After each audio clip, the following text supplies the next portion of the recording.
Olá, mulheres! Esta é a leitura do dia 193 de 365 dias. Vamos juntas? Leremos primeiro o livro do Velho Testamento, 1 Crônicas, a partir do capítulo 12, versículo 19, até o capítulo 14, versículo 17. Também de Manassés, alguns passaram para o lado de Davi, quando ele veio com os filisteus para lutar contra Saul. Na verdade, Davi não ajudou os filisteus, porque os governantes destes, depois de se aconselharem, o mandaram embora, pois diziam: à custa de nossas cabeças ele passará para o lado de Saul, seu senhor. Portanto, quando Davi estava voltando para Ziclag, passaram para o lado dele, de Manassés, os seguintes: Adna, Josadabe, Gediael, Micael, Josadabe, Eliú e Ziletai, chefes de milhares em Manassés. Estes ajudaram Davi contra a tropa inimiga, porque todos eles eram homens valentes e capitães no exército. Porque naquele tempo, dia após dia, mais homens vinham a Davi para o ajudar, até que se formou um grande exército como o exército de Deus. Este é o número dos homens armados para a batalha, que vieram a Davi em Hebrom para lhe transferirem o reino de Saul, segundo a palavra do Senhor. Dos filhos de Judá, que traziam escudo e lança, 6.800, armados para a guerra. Dos filhos de Simeão, homens valentes para a batalha, 7.100. Dos filhos de Levi, 4.600. Joiada era chefe da casa de Arão, e com ele vieram 3.700. Zadok, sendo ainda jovem, homem valente, trouxe 22 chefes de sua casa paterna. Dos filhos de Benjamim, irmãos de Saul, vieram 3.000, porque até então havia ainda muitos deles que eram fiéis à casa de Saul.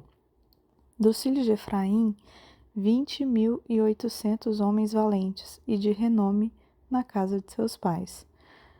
Da meia tribo de Manassés, 18.000, que foram apontados nominalmente para vir e proclamar Davi como rei.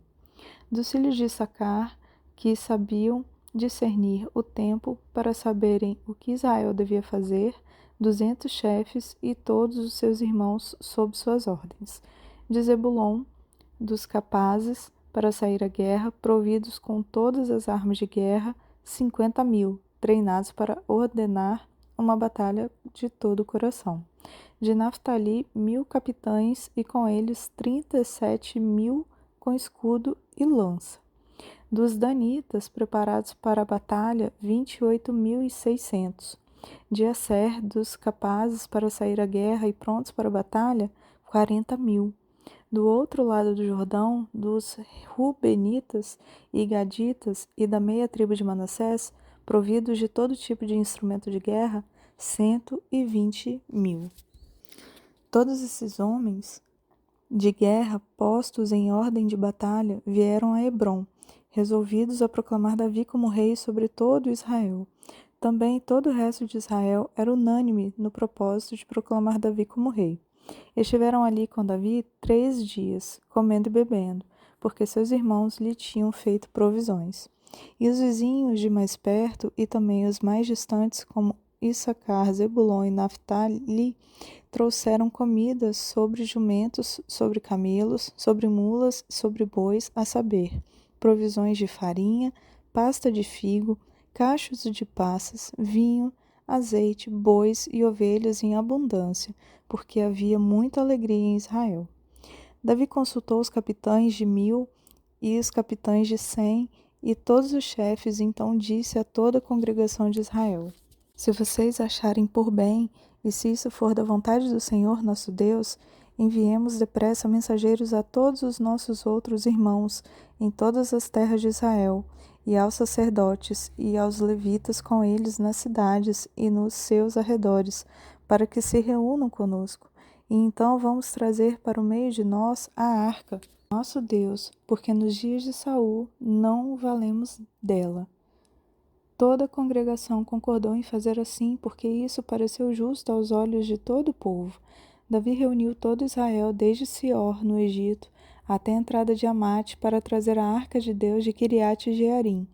Então Davi, com todo Israel, foi a Baalá, isto é, a Quiriate-Jearim, que fica em Judá, para de lá trazer a arca de Deus, diante da qual é invocado o nome do Senhor, que se assenta acima dos querubins. Puseram a arca de Deus numa carroça nova e a levaram da casa de Abinadab. Uzá e Aiô conduziam aquela carroça. Davi e todo Israel se alegravam diante de Deus com todas as suas forças, com cânticos, com harpas, liras, tamborins, símbolos e trombetas.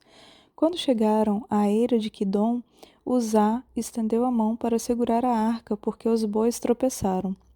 Então a ira do Senhor se acendeu contra Uzá e o feriu, por ter estendido a mão para segurar a arca, e ele morreu ali, diante de Deus.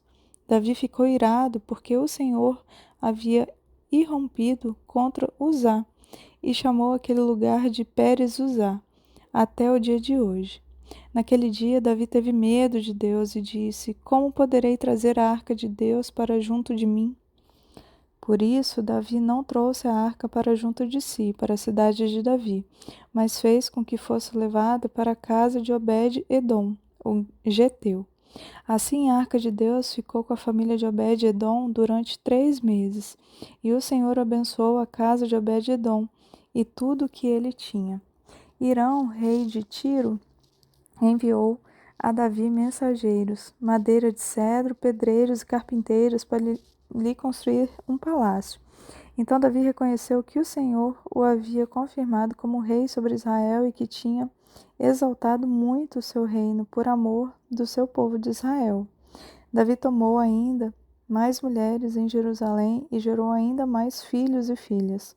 São estes os nomes dos filhos de Davi que nasceram em Jerusalém: Semua, Sobabe, Natã, Salomão, Ibar, Elisua, Elpelete, Nogá, Nefeg, Jafia, Elisama, Beeliada e Elifelete. Quando os filisteus ouviram que Davi tinha sido ungido rei sobre todo Israel, subiram todos para prendê-lo. Quando soube disso, Davi saiu contra eles. Mas os filisteus vieram e investiram contra ele no vale de Refaíns. Então Davi consultou Deus, dizendo: Devo atacar os filisteus? Tu os entregarás nas minhas mãos? O Senhor respondeu: Vá, porque eu os entreguei nas suas mãos. Então Davi foi até Baal-Perazim e os derrotou ali. E disse: Deus, por meio de mim, rompeu as fileiras inimigas como as águas rompem as barreiras. Por isso chamaram aquele lugar de Baal-Perazim. Os filisteus deixaram lá os seus deuses e Davi ordenou que fossem queimados. Os filisteus tornaram a subir e fizeram uma nova investida no vale. De novo Davi consultou Deus e este lhe respondeu: Não vá atrás deles, mas rodeie por detrás deles e ataque-os por diante das amoreiras. Quando você ouvir um barulho de marcha pelas copas das amoreiras, saia para a batalha. É Deus que saiu à sua frente para atacar o exército dos filisteus. Davi fez como Deus lhe havia ordenado, e atacou o exército dos filisteus desde Gibeão até Gezer. Assim a fama de Davi se espalhou por todas aquelas terras, e o Senhor fez com que todas as nações tivessem medo dele. Leremos agora o livro do Novo Testamento, Romanos, capítulo 1, do verso 1 ao verso 17. Paulo, servo de Cristo Jesus, chamado para ser apóstolo, separado para o evangelho de Deus, que ele, no passado, prometeu por meio dos seus profetas nas Escrituras Sagradas. Este evangelho diz respeito a seu filho, o qual, segundo a carne, veio da descendência de Davi e foi designado Filho de Deus com poder, segundo o Espírito de Santidade, pela ressurreição dos mortos, a saber, Jesus Cristo, nosso Senhor. Por meio dele viemos a receber graça e o apostolado, por amor de seu nome, para a obediência da fé entre todos os gentios. Entre esses se encontram também vocês que foram chamados para pertencerem a Jesus Cristo. a todos os amados de Deus que estão em Roma, chamados para ser santos. Que a graça e a paz de Deus, nosso Pai, e de nosso Senhor Jesus Cristo esteja com vocês. Em primeiro lugar, por meio de Jesus Cristo, dou graças ao meu Deus por todos vocês, porque a fé que vocês têm é proclamada no mundo inteiro. Pois Deus, a quem sirvo em meu espírito, no Evangelho de seu Filho, é minha testemunha de como nunca deixo de fazer menção de vocês em todas as minhas orações, pedindo que, em algum momento, pela vontade de Deus, surja uma oportunidade de visitá-los, porque desejo muito vê-los, a fim de repartir com vocês algum dom espiritual, para que vocês sejam fortalecidos, isto é, para que nos consolemos uns aos outros por meio da fé mútua, a de vocês e a minha. Quero que vocês saibam, irmãos, que muitas vezes me propus a ir visitá-los, no que tenho sido até agora impedido, para conseguir algum fruto igualmente entre vocês, assim como também tenho conseguido entre os outros gentios, pois sou devedor tanto a gregos quanto a bárbaros, tanto a sábios como a insensatos. Por isso, quanto a mim, estou pronto a anunciar o Evangelho também a vocês que estão em Roma.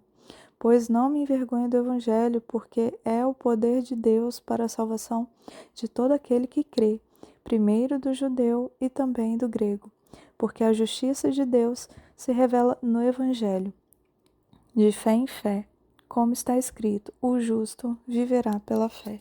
Leremos agora o livro de Salmos, capítulo 9, do versículo 13 ao versículo 20. Compadece-te de mim, Senhor.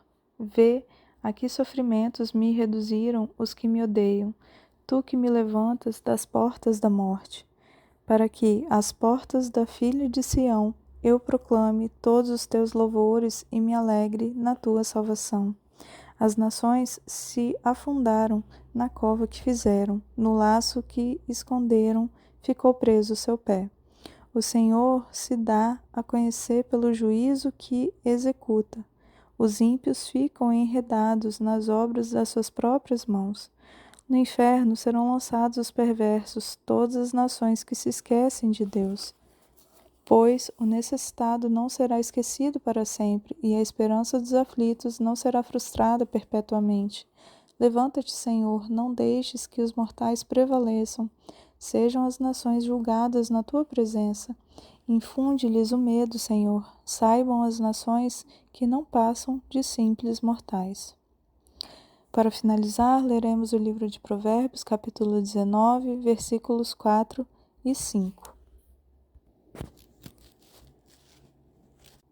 Na riqueza, os amigos se multiplicam, mas o pobre, até seu único amigo, o abandona. A falsa testemunha não ficará impune, e o que profere mentiras não escapará. Amém. Bendita seja a palavra do Senhor lida nesse dia. Eu sou Jaqueline e te agradeço a companhia e te espero na próxima leitura. Tenha um dia abençoado.